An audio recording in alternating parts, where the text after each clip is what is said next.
భారత్ పాక్ మధ్య 1960లో కుదిరిన సింధు నదీ జలాల ఒప్పందాన్ని ఇకపై పునరుద్ధరించే ప్రశ్నే లేదని కేంద్ర హోంమంత్రి అమిత్ షా తేల్చి చెప్పారు.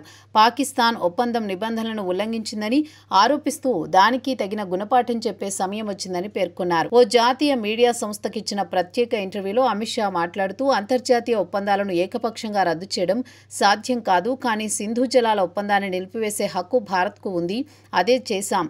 ఈ ఒప్పంద పీఠికలో రెండు దేశాల శాంతి పురోగతిని ప్రస్తావించారు. కానీ పాక్ పదే పదే ఉల్లంఘనలు చేస్తూ ఈ ఒప్పందానికి తూట్లు పొడుస్తోందని అన్నారు.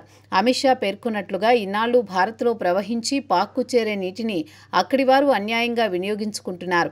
ఇకపై అలాంటి అవకాశం ఉండదని స్పష్టం చేశారు. భారత్కు హక్కుగా ఉన్న నీటిని దేశ అవసరాలకు వినియోగించుకుంటాం. కెనాల్ నిర్మించి ఆ నీటిని పాక్ వైపు కాకుండా రాజస్థాన్కు మళ్లిస్తాం.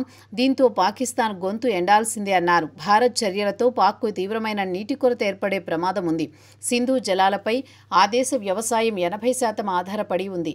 పైగా ఆ జలాల ద్వారానే ఆ దేశ జీడీపీని 25% వసూళ్లు లభిస్తాయని శాస్త్రీయ అధ్యయనాలు చెబుతున్నాయి. భారత్ తాజా నిర్ణయం పాక్ వ్యవసాయ రంగాన్ని అతలాకుతలం చేసే అవకాశం ఉంది. ఇదే సందర్భంలో అమిత్ షా మరో కీలక ప్రకటన చేశారు. 2029లో జరిగే లోక్సభ ఎన్నికలు మహిళా రిజర్వేషన్లతోనే జరుగుతాయి. లోక్సభ, రాష్ట్ర శాసనసభల్లో 33% రిజర్వేషన్ కల్పించే బిల్లు ఇప్పటికే పార్లమెంట్ ఆమోదం పొందిందని తెలిపారు.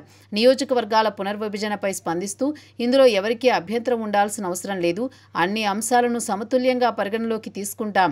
డీఎంకే 2026 తమిళనాడు అసెంబ్లీ ఎన్నికల నేపథ్యంలో దీనికి వ్యతిరేకం చూపుతోంది, కానీ రాష్ట్రాల ప్రయోజనాల దృష్టిలో పెట్టుకుని నిర్ణయం తీసుకుంటామని స్పష్టం చేశారు.